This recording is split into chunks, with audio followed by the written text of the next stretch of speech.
Wa ma min ilahin illallah al-wahidu al-qaharu. Allah maha memaksa terhadap makhluk. Makhluknya pingin tidur, waktunya sholat, dipaksa untuk sholat. Makhluknya pingin kaya, dipaksa untuk miskin.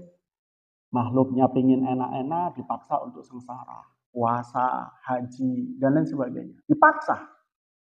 Karena kita makhluk. Tetapi ingat, paksaan Allah dalam berupa ibadah itu adalah bagian daripada aturan yang kemudian menjadikan kita itu menjadi insanun kamilun. Atau makhlukun kamil. Makhluk sempurna. Tanpa adanya puasa, tanpa adanya zakat, tanpa adanya sholat, tanpa adanya haji, tanpa adanya kewajiban-kewajiban yang lain, kita itu sama dengan makhluk lain. Apa makhluk lain yang saya maksud? Adalah hewani. Hewani itu tidak punya derajat di mata Allah. Dibiarkan oleh Allah, tidak punya aturan. Mau berzina silahkan. Mau ngambil punya orang silahkan. Tidak ada aturan. Dan Allah tidak menginginkan kita seperti hewani. Dibuatlah aturan-aturan itu. Aturan tentang apa? Aturan tentang kehidupan. Yang aturan tersebut adalah mengangkat derajat manusia sebagai makhluk sempurna. Tanpa aturan itu sekali lagi tidak bisa kita menjadi makhluk yang sempurna. Setidaknya ada dua makhluknya Allah yang sempurna, jin dan manusia. Kalau lebih sempurna lagi memang ada namanya malaikat. Tetapi malaikat itu sama, tidak kena taklif.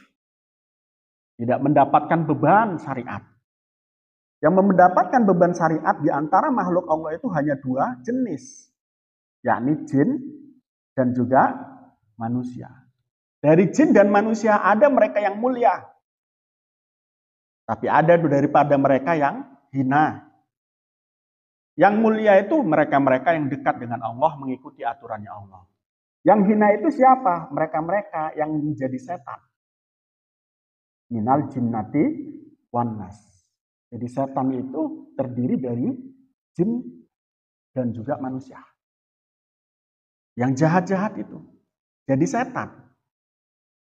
Jangan dianggap kemudian setan menakutkan seperti pocong, seperti kuntilanak. Kategori setan adalah sesuatu yang memang membangkang kepada Allah. Para jin diberi kehebatan oleh Allah berupa bisa menjelma dalam bentuk apapun. Itu jin. Jin itu bisa merubah diri untuk menjadi manusia. Jin itu bisa merubah diri untuk menjadi seperti yang kita lihat pocong dan lain sebagainya. Jin itu bisa menjadi sesuatu yang lain. Seperti hewan dan lain sebagainya. Bisa semacam itu, tapi manusia tidak bisa. Sehingga kalau di prosentase lebih banyak mana yang masuk neraka besok antara manusia dan jin? Jelas jin. Kenapa? Mereka diberi kemuliaan, diberi kelebihan dibanding manusia. Dibanding manusia. Nah pertanyaannya apa? Manusia itu tidak bisa menjadi hewan? Ya bisa sangat. Apa yang membedakannya? Tadi aturan. Manakala manusia itu mengikuti aturan Allah, mereka akan tinggi derajatnya di mata Allah. Manakala manusia itu tidak mengikuti perintah Allah, maka sebaliknya. Mereka akan hina melebihi daripada hewani. Menarik saya setir sebuah kalimat yang diungkapkan oleh Sujiwo Tejo, Presiden Jan Cukers. Beliau pernah mengatakan bahwa hubungan tanpa cinta itu adalah hubungan hayawani. Melakukan perzinahan tanpa didahului dengan cinta kasih. Itu adalah hubungan hewan. Dan saya setuju. Karena kemudian yang membedakan antara kita dengan hewan itu adalah pernikahan untuk menyalurkan sebuah hasrat seksual.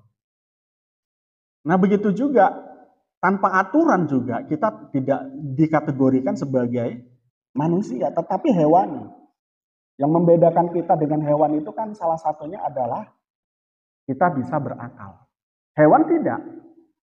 Kalau dibanding dengan monyet yang kemudian kita tahu ada teorinya Darwin yang mengatakan apa?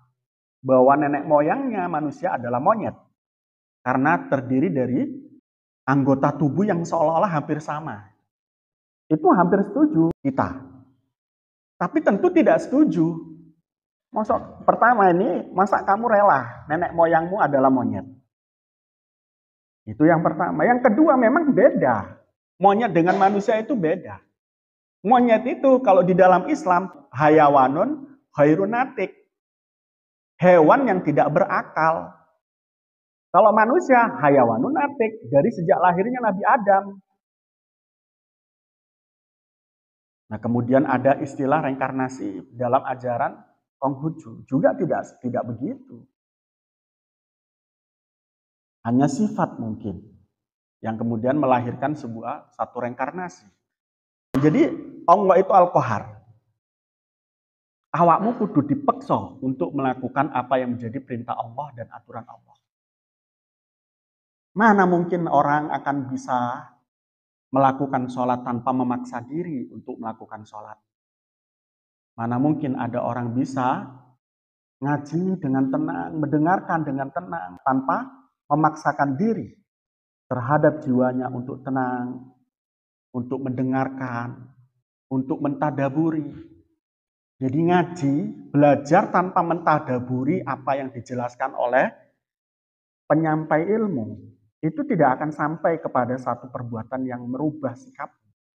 Kamu hanya dengarkan saja ataupun bahkan guyonan, ya apalagi. Yang dengarkan saja belum bisa. Karena simaun itu atau mendengarkan ada dua macam di dalam tafsir Jalalain itu.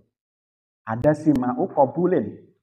Sima'u qabulin itu apa? Mendengarkan dengan menerima apa yang didengarkan. Dengan cara bagaimana? Mentadaburi itu betul atau tidak. Kayaknya betul, ambil, lakukan. Nah, itulah yang disebut dengan hidayah. Orang-orang yang ngaji, orang-orang yang mendengarkan Al-Quran dengan sima'u qabulin, mereka akan mendapatkan hidayah. Tapi ada kedua, yakni sima'u mardudin. Mendengarkan tapi menolak. Siapa mereka yang mendengarkan menolak ini? Ini adalah orang-orang kafir, adalah orang-orang yang ngaji, tapi nggak mentadaburi dan tidak mengambil hikmah dari ngaji. Mendengarkan, tapi nggak mengambil hikmah. Buktinya apa? Ketika dia setelah ngaji nggak ngapa-ngapain, nggak bisa merubah sikap, nggak menambah pengetahuannya, nggak mencegah kemaksiatannya, nggak mendorong ketaatannya. Itu sima'u mardudin. Nah, inilah yang kemudian dipaksa jiwa kita untuk ngaji. Saya kalau nggak maksa diri, saya nggak mungkin bisa ngaji. Saya kalau nggak maksa diri, nggak mungkin saya akan di sini. Tak paksa. Kenapa? Saya tahu bahwa yang membuat berat saya ngaji itu adalah nafsu amarah. Nafsu yang selalu mendorong saya untuk maksiat, meninggalkan ketaatan. Nafsu yang mendorong saya untuk ke neraka. Makanya harus dilawan. Setiap kamu nggak mau ngaji, setiap kamu mau keluar tanpa izin, setiap kamu nggak mau sholat, itu kamu harus berjuang, berjihad, yang disebut jihadun nafs. Kata Nabi ketika saat peperangan, nahnu narji'u min jihadil asghar ila jihadil akbar. Kita ini sekarang pulang dari jihad yang kecil menuju jihad yang besar. Jihad-jihad yang kita lakukan berupa jihad di medan perang pada saat perang Badar. Lawan kita 1:3 karena mereka 950 dan kita adalah 350. Itu jihad kecil. Perang kita di perang Uhud dengan jumlah yang jomplang juga itu adalah jihad kecil. Jihad besar kita akan hadapi selanjutnya. Sahabat bertanya, ma jihadul ashor wa ma jihadul akbar ya Rasulullah. Napa niku jihad kecil dan jihad besar ya Rasulullah? Jihad kecil itu tadi loh, perang-perang yang kita lalui. Dan jihad besar itu kata Nabi, jihadun nafs. Memerangi diri. Musuh kita adalah diri kita sendiri.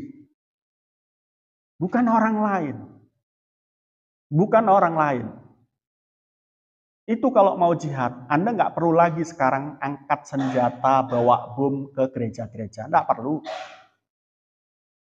Kalau Anda lakukan itu nanti bukan jihad. Bukan mati syahid, mati sangit. Kena bom sih. Nah, bagaimana status masuk surga dapat bidari? Enggak. Mereka tidak akan mendapatkan mencium bau surga. Yang ngebom-ngebom gereja itu enggak mungkin akan mencium surga. Juga tidak akan mendapatkan bidadari yang sebagaimana mereka bayangkan. Konteks akan mendapatkan bidadari ketika berjihad itu adalah konteks melawan orang yang dolim. Orang-orang kafir yang dolim, yang memerangi kita pada saat itu. Saat ini orang-orang kafir itu tidak begitu dolim. Kita bisa hidup bersama, membangun sebuah negara bersama-sama, merajut kebersatuan, kebangsaan yang sama. Itu bisa kita lakukan saat ini. Ojo diperangi. Karena faktanya memang kafir itu ada dua macam. Ada kafir harbi, kafir dhimmi. Ada kafir mu'ahad. Kafir harbi adalah kafir-kafir yang memerangi kita. Yang mau merampok kenegaraan kita.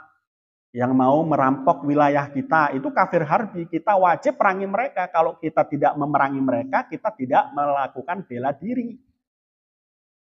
Jadi di sini ini bukan perangnya, garis besarnya adalah membela diri. Dan itu yang dilakukan oleh Nabi Muhammad. Nabi Muhammad gak perang, tapi diserang dalam peperangan. Diajak perang, kalau enggak perang maka tanah air Nabi Muhammad, yakni Madinah, itu akan dirampas oleh mereka. Itu Nabi Muhammad. Jadi kalau kita katakan Nabi Muhammad tidak mengajarkan perang, itu benar, tapi juga kadang dikatakan salah. Karena Nabi Muhammad itu tidak melakukan ajakan perang. Tapi Nabi Muhammad itu melakukan pembelaan diri terhadap satu negaranya. Itulah yang kemudian di-copy paste oleh Mbah Hasyim Asy'ari dalam bentuk resolusi jihad. Setelah tahun 60, itu yang kemudian dilakukan oleh Mbah Hasyim Asy'ari. Sekutu telah datang Inggris dan Belanda kembali ke Surabaya dengan membawa pasukan yang begitu banyak, alat perang yang begitu banyak. Maka Mbah Hasyim Asy'ari setelah disowani Bung Karno waktu itu tidak ada kata lain selain fatwa mengatakan wajibnya jihad di medan perang. Kenapa? Radius daripada musuh sudah berada di negara kita. Sudah di negara kita, maka pada saat itu yang berkewajiban jihad, wajib jihad. Termasuk santri.